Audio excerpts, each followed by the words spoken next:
শুরু করছি খবরের আয়নায়। আকাশবাণীর সংবাদ বিভাগের এই সাপ্তাহিক অনুষ্ঠান আপনাদের সামনে উপস্থাপন করবে এমন অনেক কিছু যেগুলি দৈনন্দিন খবরের ভিড়ের মধ্যেও বিশেষ উল্লেখের দাবি রাখে। ব্যতিক্রমী অনেক ঘটনা সময়াভাবে উপযুক্ত মাত্রায় পরিবেশন করা সম্ভব হয় না। আবার বেশ কিছু ঘটনাও নানান কারণে সবার চোখ এড়িয়ে যায়। এমন নানান রঙের মালায় গাঁথা এক অনুপম উপহারই হল খবরের আয়নায়। আজকের আয়নায় রয়েছে কেন্দ্রীয় সরকারের 11 বছর পূর্তি, চোখে আঘাতজনিত সমস্যা বা অকুলার ট্রমা প্রসঙ্গে চিকিৎসকের পরামর্শ, গভীর সমুদ্রে মৎস্যজীবীদের নিরাপত্তার জন্য MSS ট্রান্সপন্ডার প্রদান এবং বিশ্ব জলবায়ু দিবস উদযাপন। সেবা, সুশাসন ও গরিব কল্যাণের নীতিকে সামনে রেখে বিগত 1 দশকে ভারত এক অসাধারণ রূপান্তরের সাক্ষী থেকেছে। আকাশবাণী সংবাদের বিশেষ প্রতিবেদনে আমরা তুলে ধরছি গত 11 বছরে সরকারের বিভিন্ন প্রধান খাতে নেওয়া উদ্যোগগুলি। শিক্ষা, ক্রীড়া, বিজ্ঞান, সংস্কৃতি, অর্থনৈতিক ও পরিকাঠামোগত উন্নয়ন প্রতিটি ক্ষেত্রেই ভারত সারা বিশ্বের কাছে আজ পৌঁছে দিয়েছে উন্নয়নের নতুন ছবি।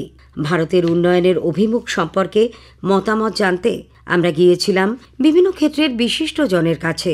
তাঁদের অভিজ্ঞতার সংকলন নিয়ে আমাদের প্রতিনিধি কাশফিন নাহারের একটি প্রতিবেদন। অর্থনীতিতে নতুন কর ব্যবস্থায় বার্ষিক 12 লক্ষ টাকা পর্যন্ত আয় করমুক্ত করা হয়েছে। গত 1 দশকে গড় মূল্যবৃদ্ধির হার 5% রয়ে গেছে, যেখানে পূর্ববর্তী দশকে তা ছিল 8.2%। ন্যাশনাল অ্যাপ্রেন্টিসশিপ প্রমোশন স্কিমের মাধ্যমে 2016 সাল থেকে 40 লক্ষেরও বেশি শিক্ষানবিশ শিল্পে সুযোগ পেয়েছেন। বণিক সভা Bharat chamber of commerce and ইন্ডাস্ট্রির অর্থনৈতিক বিষয়ক কমিটির চেয়ারম্যান অজিতাভ রায়চৌধুরী কেন্দ্রীয় সরকারের সংশ্লিষ্ট বিষয়ের পরিকল্পনাগুলির ভূয়সী প্রশংসা করেছেন। খুব ইম্পর্টেন্ট হচ্ছে যে মানুষকে দক্ষতা বাড়ানোর জন্য তারা প্রাইভেট সেক্টরের সঙ্গে অ্যাপ্রেন্টাইজ স্কিম চালু করেছেন এবং সেটা এই বর্তমান বাজেটে আরো গতি পেয়েছে। তাছাড়া যারা নিজেরা নতুন করে উদ্যোগ শুরু করতে চান, ছোট শিল্প শুরু করতে চান, বিশেষ করে মহিলাদের ক্ষেত্রে এবছরে যেমন অনেক উৎসাহ দেওয়া হয়েছে। তাছাড়া কিছু ক্ষেত্রে তো সাফল্য এসছে, বিশেষ করে আমাদের মূল্যবৃদ্ধির হারটা খুব বেশিতে হয়নি, 5% তলায় ছিল। উন্নয়নের হারটাও কিন্তু আমরা ধরে রেখেছি 6 থেকে 7% মধ্যে, যেটা সারা বিশ্বের মধ্যে কিন্তু অন্যতম শ্রেষ্ঠ বৃদ্ধি। প্রধানমন্ত্রী আবাস যোজনা প্রকল্পে 1,16 লক্ষেরও বেশি বাড়ি অনুমোদিত হয়েছে। মেট্রো রেল নেটওয়ার্ক 2014-র 248 কিলোমিটার থেকে 2025-এ বেড়ে দাঁড়িয়েছে 1000 কিলোমিটারেরও বেশি। আয়ুষ্মান ভারত এখন বিশ্বের অন্যতম বৃহত্তম স্বাস্থ্য বীমা প্রকল্প। জনঔষধি কেন্দ্র এখন 16,000-এরও বেশি। বর্তমান কেন্দ্রীয় সরকারের ঘোষণা ছিল সরকার হবে আকারে ছোট, পরিষেবা থাকবে সর্বোচ্চ। সেই লক্ষ্য পূরণে সবচেয়ে গুরুত্বপূর্ণ কাজটি হয়েছে, যার মাধ্যমে গুরুত্বপূর্ণ সমস্ত নথি সংরক্ষণ করা যাচ্ছে, বলেছেন অধ্যাপক আদিত্য দাস। আমাদের সরকারের যে লক্ষণীয় বিষয়গুলো পলিসির ক্ষেত্রে, ধরুন Awas Yojana, DigiLocker, Ayushman Bharat, infrastructural improvement যেগুলো, মেট্রো রেলওয়েজ, এয়ারপোর্ট এক্সপেনশনস, এইগুলো যথেষ্ট সাকসেসফুল। প্রায় 1,13,00,000 আবাস যোজনায় ঘর দেওয়া হয়েছে 2014-র পর থেকে এই গভর্নমেন্টের আন্ডারে, লাস্ট 10-12 বছর। একটা গভর্নমেন্টের ছিল, দেখবেন, মিনিমাম গভর্নমেন্ট ম্যাক্সিমাম গভর্নেন্স। সেটাকে ইনশিওর করতে গিয়ে এসেনশিয়াল ডকুমেন্টস যাতে প্রপারলি রাখা যায়, রিডাকশন অফ পেপার ওয়ার্ক, এই জিনিসগুলো করতে গিয়ে লিগাল ভ্যালিডেশন, ডিজি লকারটা বানানো হয়েছে, যেটা ডিজিটাল এম্পাওয়ারমেন্টের জন্য কাজ করছে। আয়ুষ্মান ভারত দেখলে আপনি দেখবেন অলরেডি, যেটা আমি ডেটায় দেখলাম, 35 কোটি কার্ড ইস্যু করা হয়েছে, যাতে প্রায় 8,50,00,000 মতো অ্যাপ্রক্স হসপিটালাইজেশন কেস হয়েছে। আর গভর্নমেন্টের খরচ হয়েছে তাতে 125 লক্ষ কোটি টাকা। প্রধানমন্ত্রীর নেতৃত্বে অ্যাক্ট ইস্ট পলিসির আওতায় উত্তর পূর্বাঞ্চল পেয়েছে নতুন অগ্রাধিকার। 10টি নতুন গ্রিনফিল্ড বিমানবন্দর, মিজোরাম সহ একাধিক রাজ্যে রেল সংযোগ এবং ব্রহ্মপুত্রে রো ফেরি পরিষেবা, এই সব মিলিয়ে বদলে গেছে উত্তর পূর্ব অঞ্চলের গতিশীলতার মানচিত্র। বগিবিল সেতুর মতো প্রকল্প সংযুক্ত করেছে এক সময়ের বিচ্ছিন্ন অঞ্চলকে মূল স্রোতের সঙ্গে। গত 1 দশকে কেন্দ্রীয় সরকারের পরিকল্পনার জন্য উত্তর পূর্ব ভারতের যোগাযোগ ব্যবস্থায় যুগান্তকারী পরিবর্তন এসেছে, বললেন অসমের বাসিন্দা Dipankar Das. Road, highway, rail যোগাযোগ, বিমান যোগাযোগ, এমনকি আপনার যেগুলো জায়গায় যেরকম পার্বত্য যেগুলো অঞ্চল, যেগুলো রাজ্য, মিজোরাম, ওখানেও এখন রেলের কাজ চলছে। ত্রিপুরা অনেকদিন একেবারেই আইসোলেটেড ছিল। ভারতবর্ষের সমস্ত বড় বড় যেগুলো সিটি আছে, দিল্লি বলুন, মুম্বাই বলুন, কলকাতা, সবখানেই রেল যোগাযোগ হয়ে গেছে। আসামে বিশেষ করে একটা অঞ্চল ছিল যেখানে ব্রহ্মপুত্র নদীর একটা সময় মানুষ আসা যাওয়া করতো নৌকো জাহাজে ছিল, কিন্তু এখন এই বগিবিল যেটা সেতু, ওটার ফলস্বরূপে মানুষ যথেষ্টই উপকৃত। 2024-25 অর্থবর্ষে দেশে রেকর্ড 29.52 গিগাওয়াট পুনর্নবীকরণযোগ্য বিদ্যুৎ উৎপাদন ক্ষমতা যুক্ত হয়েছে। বর্তমানে 2030 সালের লক্ষ্যের 9 বছর আগেই COP21 নির্ধারিত 40% অপ্রথাগত বিদ্যুৎ উৎপাদনের লক্ষ্য পূরণ করেছে ভারত। COP26 প্রধানমন্ত্রী নরেন্দ্র মোদী পঞ্চ অমৃত লক্ষ্য ঘোষণা করেন, যার চূড়ান্ত লক্ষ্য 2070 সালের মধ্যে কার্বন নির্গমন শূন্যে নামিয়ে আনা। তিনি লাইফস্টাইল ফর এনভায়রনমেন্ট বা LIFE মিশন ঘোষণা করেছেন, যার উদ্দেশ্য পরিবেশ বান্ধব জীবনচর্যাকে উৎসাহিত করা। ভারত সরকারের শক্তি বিষয়ক উপদেষ্টা মণ্ডলীর সদস্য ডক্টর শান্তিপদ গণ চৌধুরী বলেন, PM সূর্যঘরের মতো বেশ কিছু পরিকল্পনা জলবায়ু পরিবর্তনের মতো সমস্যা মোকাবিলায় এক যুগান্তকারী পদক্ষেপ। আমাদের প্রধানমন্ত্রী ঘোষণা করেছেন 2030-এর মধ্যে আমরা নন ফসিল এনার্জি 5 লক্ষ মেগাওয়াট আমাদেরকে তৈরি করতে হবে। তার মধ্যে 3 লক্ষ মেগাওয়াটই হবে সোলার, এবং এই সোলার করার ব্যাপারটাই মূলত পরিকল্পনা। কিছুটা বাতাস থেকে বিদ্যুৎ, কিছুটা বায়ু বিদ্যুৎও রয়ে আছে, সেটাও কিছুটা হচ্ছে। এছাড়াও বায়োমাস থেকে বিদ্যুৎ, ছোট জলবিদ্যুৎ কেন্দ্র, এগুলোর ব্যাপারেও কিছু কাজকর্ম করা হচ্ছে। গ্রিন হাইড্রোজেনের ব্যাপারেও কিছু কাজকর্ম করা হচ্ছে দেশে। আশা করা যায় আগামী দিনে ভারত সরকারের যে কমিটমেন্ট 2070-এর মধ্যে নেট জিরোতে যাওয়া, সেই কমিটমেন্ট এইসব প্রোগ্রামের মধ্য দিয়ে আমরা অ্যাচিভ করতে পারবো। গত এক দশকে সাংস্কৃতিক জগতে ভারতের সাংস্কৃতিক পথ চলা এক নতুন দিশার সন্ধান পেয়েছে। হাম্পির ঐতিহ্যবাহী মন্দির থেকে শুরু করে শাস্ত্রীয় সঙ্গীত ও নৃত্যের জীবন্ত ঐতিহ্য পর্যন্ত, অযোধ্যার রাম মন্দির আজ বিশ্বাস ও জাতীয় ঐক্যের প্রতীক, একটি ঐতিহাসিক আকাঙ্ক্ষার বাস্তবায়ন। স্বদেশ দর্শন প্রকল্পের অধীনে ইতিমধ্যেই 36টি থিম্যাটিক সার্কিটে প্রায় 5,000 কোটি টাকার পর্যটন পরিকাঠামো গড়ে তোলা হয়েছে। এই সব উদ্যোগ একদিকে যেমন ভারতের আধ্যাত্মিক ও সাংস্কৃতিক ঐতিহ্য সংরক্ষণ করছে, তেমনি পর্যটনেও এনেছে নতুন জোয়ার। বিদেশ থেকে ইতিমধ্যেই 350টিরও বেশি মূর্তি ও শিল্প বস্তু ফিরিয়ে এনে অমূল্য ঐতিহ্য পুনরুদ্ধার করা সম্ভব হয়েছে। ভারত সরকারের ঐতিহ্য সংরক্ষণ ও পুনরুদ্ধারের কাজকে অভূতপূর্ব বললেন তথ্যচিত্র পরিচালক ও সমালোচক সাংবাদিক রত্নোত্তমা সেনগুপ্ত।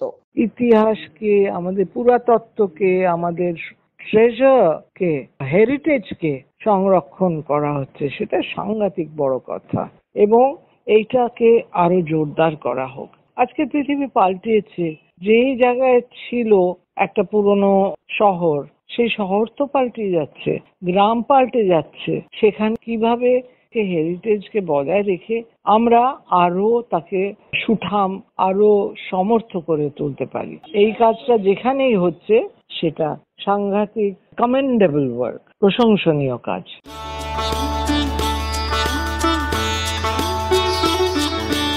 বিশেষজ্ঞরা বলছেন, একজন পূর্ণবয়স্ক মানুষ তার চেতনার বেশিরভাগ অংশটাই অনুভব করে থাকেন চোখের মাধ্যমে, এবং অন্য সমস্ত শারীরিক আঘাতের সঙ্গে চোখে আঘাতের ঘটনা ঘটে থাকে 7%।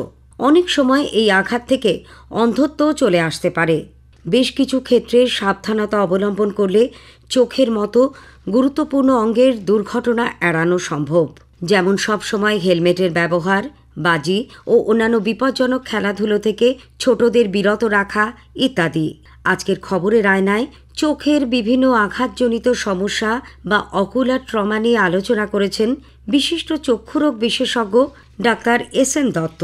বিশেষ করে রং টার্ম কেমিক্যালের ব্যাপারে বললাম, ধরুন অ্যাসিড চোখের মধ্যে চলে গেছে কিংবা রং টার্ম চলে গেছে, তাহলে প্রথম আপনি যেটা করবেন, বারবার চোখের জলের ঝাপটা দিয়ে যতটা এইসব কেমিক্যাল বের করে দেন। শুধুমাত্র রং টার্ম এসবের ক্ষেত্রে, অন্য ক্ষেত্রে জল টল এসব দেবেন। তো আপনি দেখবেন যে চোখের দৃষ্টি যদি কমে গেছে, অথচ আপনার সেরকম কোনো অসুবিধা হচ্ছে না, তবুও কিন্তু আপনি ডাক্তারের কাছে যাবেন। চোখের ডাক্তারের কাছে যাওয়াটা কিন্তু গুরুত্বপূর্ণ ব্যাপার হয়ে দাঁড়াচ্ছে যে কোনো ইনজুরিতে, সেটা সিরিয়াস হোক বা নন সিরিয়াস হোক।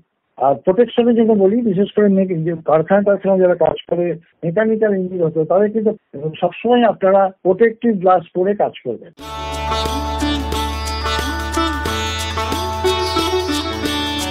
কেন্দ্র ও রাজ্য সরকারের যৌথ সহযোগিতায় সামুদ্রিক মৎস্যজীবীদের দীর্ঘদিনের দাবি পূরণ হতে চলেছে। গভীর সমুদ্রে মাছ ধরতে যাওয়া ট্রলারে বসানো হচ্ছে দ্বিমুখী সংকেত যন্ত্র, যার মাধ্যমে জানা যাচ্ছে দেশের জলসীমা লঙ্ঘন সহ নানান সতর্কবার্তা। ভারতীয় মহাকাশ গবেষণা কেন্দ্র ইসরোর নতুন প্রযুক্তিতে তৈরি এই ব্যবস্থাটির নাম দেওয়া হয়েছে উপগ্রহ নির্ভর ম্যারিটাইম সেফটি অ্যাসিস্ট্যান্ট সিস্টেম বা ট্রান্সপন্ডার। এতদিন ব্যবহৃত একমুখী যন্ত্রে মৎস্যজীবীদের পাঠানো বিপদ সংকেত দপ্তরে পৌঁছল কিনা সে বিষয়ে তারা নিশ্চিত হতে পারতেন না। একগুচ্ছ নতুন সুবিধেযুক্ত এই যন্ত্র পৃথিবীর কঠিনতম এই পেশাকে দিতে চলেছে খানিকটা নিরাপত্তার আশ্বাস, জানালেন মৎস্য দপ্তর ডায়মন্ড হারবারের সহ অধিকর্তা সামুদ্রিক সুরজিৎ বাগ। এটা অলরেডি আমাদের দক্ষিণ চব্বিশ পরগনা প্রায় 300টা বোট এবং পূর্ব মেদিনীপুরে 200টা বোট, মানে টোটাল 500টা বোট পশ্চিমবঙ্গের জন্য অ্যালট রয়েছে প্রাথমিক পর্যায়ে, এবং এটা পর্যায়ক্রমে সমস্ত বোটেই দেওয়া যাবে। এটা 2 ওয়ে কমিউনিকেশন মূলত হলেও এর সঙ্গে আরো অনেকগুলো অ্যাপ বেশ নির্ভর। এটা একটা মোবাইলের সঙ্গে যোগাযোগ থাকবে যেখানে মেসেজ আদান প্রদান করতে পারবে, এবং এই ফোনেই ওরা দেখতে পাবে ওখানে তার সঙ্গে সঙ্গে ওয়েদারটা ভালো আছে না খারাপ হবে। তার সঙ্গে সঙ্গে ইন্টারন্যাশনাল মনিটারি বাউন্ডারি লাইন যেটা আছে সেটা অনেক সময় ক্রস করে গেলে বোঝা যায় না, যেহেতু এদের ইনবিল্ট জিপিএস আছে। তো সুতরাং এখানে যদি IMBL ক্রস করতে যায় তার আগে ওদের একটা অ্যালার্ম দেবে, যেটা ওরা বুঝতে পারবে যেটা IMBL ক্রস হচ্ছে, যাওয়া যাবে না। দ্বিতীয়ত কথা হচ্ছে মাছ কোথায় আছে সেটাও যেমন জানা যাবে। এটা সত্যিকারের একটা দরকার ছিল এই পেশার জন্য, একটা সুরক্ষার প্রশ্নে যখন আসে।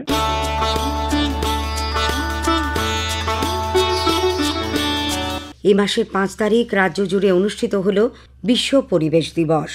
প্রতিটি অনুষ্ঠানে প্লাস্টিক থেকে দূরে থাকার আহ্বান জানানো হয়েছে সকলকে। বিশেষ করে একবার ব্যবহার করে ফেলে দেওয়া প্লাস্টিক বর্জ্যের ক্ষতিকারক দিকগুলি নিয়ে আলোচনা করেন বিশেষজ্ঞরা। রাজ্য দূষণ নিয়ন্ত্রণ পর্ষদ, বিড়লা কারিগরি ও শিল্প সংগ্রহশালা সবখানেই ছাত্রছাত্রীদের নিয়ে হয়েছিল নানান কর্মশালা। টাউন হলে কলকাতা ক্লাইমেট অ্যাকশন প্ল্যানের সূচনা করেন মেয়র ফিরহাদ হাকিম। কলকাতার বাতাসকে আরো ভালো কি করে করা যায় এইটার একটা কম্পোজিটিভ প্ল্যান দিল, যেটা নিয়ে আমরা কর্পোরেশন কাজ করছি, কিন্তু আমাদের একটা গাইডলাইন দরকার ছিল, সেটা ক্যালকাটা অ্যাকশন প্ল্যান দিল। কলকাতা ক্লাইমেট অ্যাকশন প্ল্যান সম্পর্কে বিস্তারিত বললেন পরিবেশবিদ ডক্টর জয়ন্ত বসু। 60টা মূল পরিকল্পনা এসছে, তার মধ্যে 30টাকে সামনে আনা হচ্ছে। প্রথমেই রয়েছে যে বিভিন্নভাবে যে শিল্প সংস্থাগুলি আছে সেখান থেকে যতটা সম্ভব শক্তি যে ব্যয়, কার্বন উদ্গীরণ সেটা কমাতে হবে। 1। 2 নম্বর হচ্ছে আমাদের যে পূর্ব কলকাতা জলাভূমি সেটাকে জলবায়ু পরিবর্তনের সঙ্গে সংশ্লিষ্ট করে যতটা সম্ভব ভালোভাবে সেটাকে সংরক্ষণ করতে হবে। কলকাতা অ্যাকশন প্ল্যানে ক্লাইমেট স্মার্ট স্লাম, অর্থাৎ কলকাতায় বেশ কয়েক হাজার বস্তি আছে, তারাই সবচেয়ে বেশি বিপন্ন, তাদের জন্য ক্লাইমেট স্মার্ট স্লামের কথা বলা হয়েছে। আমার মনে হয় ভারতবর্ষে যতগুলি প্ল্যান এখন হয়েছে বা পৃথিবীতে হয়েছে, এইরকম ভাবে আরবান পুয়ার শহরে গরিবদের উপর এত জোরদার কোনো প্ল্যান তৈরি করা হয়নি। এছাড়াও সৌরশক্তিকে প্রাধান্য দেওয়া হয়েছে, বিভিন্ন ধরনের ময়লা যে পোড়ানো তার বিষয়টাকে কমানোর কথা বলা হয়েছে। পরিবেশ কর্মী নবদত্ত অভিযোগ করেন, প্লাস্টিক রোধে আইন থাকলেও তার প্রয়োগ হচ্ছে না। আইনের জায়গায় আরো বেশি কঠোর থেকে কঠোরতর হওয়ার আইন চেষ্টা করছে, প্রয়োগের জায়গায় ইমপ্লিমেন্ট কোথায় কিছুতেই তারা ওয়ান টাইম প্লাস্টিক যে উৎপাদন হচ্ছে যেগুলো বিভিন্ন ছোট এবং মাঝারি সংস্থায়, সেগুলোকে তারা বন্ধ করছেন না। যদি উৎপাদনটা বন্ধ সরকার করতো তাহলে তো প্লাস্টিকটা আসতেই পারতো না বাজারে। 1 নম্বরে হচ্ছে প্রডিউসার, আপনি 1 নম্বর বাদ দিচ্ছেন, 2 নম্বর বাদ দিচ্ছেন, 3 নম্বর বাদ দিচ্ছেন, 4 নম্বরে গিয়ে ইউজারদের কাছে গিয়ে বলছেন সচেতন হন সচেতন হন। এটা হাস্যকর ব্যাপার হচ্ছে। সমুদ্র বিজ্ঞানী ডক্টর সুগত হাজরা বলেন, অক্সিজেনের উৎসকে রক্ষা করতে প্লাস্টিক মুক্ত পৃথিবী গড়তে হবে। আমাদের মূল কাজই হবে অক্সিজেনের যে মূল সাপ্লাই সমুদ্রের, সেটাকে বাঁচানো, এবং বাঁচাতে গেলে আমাদের ফাইটোপ্লাঙ্কটনকে বাঁচাতে হবে। ফাইটোপ্লাঙ্কটনকে বাঁচাতে গেলে আমাদের একটা প্লাস্টিক শূন্য পৃথিবী তৈরি করতে হবে। এটাই আমাদের এনভায়রনমেন্টের মূল বার্তা হওয়া উচিত। আজকের আয়নায় শেষ করার আগে একটা অনুরোধ, আপনাদের কেমন লাগলো এই অনুষ্ঠান ইমেইলে জানান, অথবা আকাশবাণী সংবাদের সোশ্যাল মিডিয়া পেজে। সেরা চিঠির উল্লেখ থাকবে প্রেরকের নাম সহ। আজ এই পর্যন্তই। আবার আগামী সপ্তাহে ঠিক এই সময় আকাশবাণীর সংবাদ বিভাগ প্রযোজিত খবরের আয়নায় নিয়ে আসব আপনাদের সামনে। ভাষ্য পাঠে ধৃতি সেন শর্মা, সংকলন ও প্রস্তুতি অভিজিৎ চক্রবর্তী।